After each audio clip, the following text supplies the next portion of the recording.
Okay, so could you first introduce where you come from, please? Yes, sure. My name is Faiza.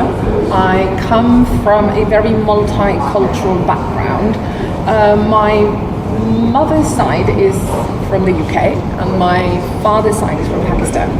I've lived in both countries for very long. It was a tough journey to cope up with the cultures, but today I feel very proud that I was able to, or given the opportunity, that I was able to understand both cultures, and today I belong to both sides of the world. And I understand the cultural, the context, the deeper meanings of certain, things, and it makes it easier for me.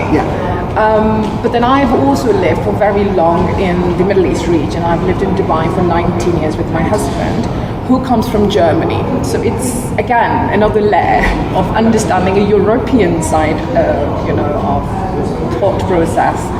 And where do you live now? I live in Riyadh now for the past 1 year. And I'm working as a director of inclusion here at the school. Director of inclusion at a school in Riyadh? Yes. And it's an international school in Riyadh? It is an international school. And what sort of accommodation is there for inclusion and dyslexia and neurodiversity?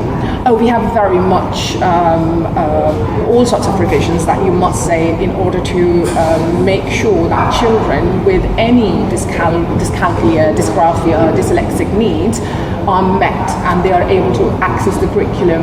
Either it is like the regular provisions in terms of non-technological, but we also have assisted technology where children are able to decode words and spell, but depending on what grade level they are. So we have all sorts of provisions that one can think of under the. And is this exclusive to your school, or is it exclusive to Riyadh, or is it exclusive to international schools, to government schools? So how does this accommodation work? Is it set in law, or is it for each school to decide upon itself?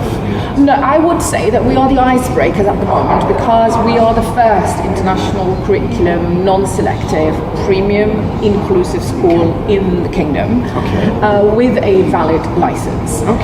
Students are in different schools with provision for their needs. However, we have that, the constitutional license that we are there to ensure that students with additional needs are a part of every classroom. We are probably the first ones. So what are the attitudes to these additional needs? What are the attitudes to neurodiversity in the area?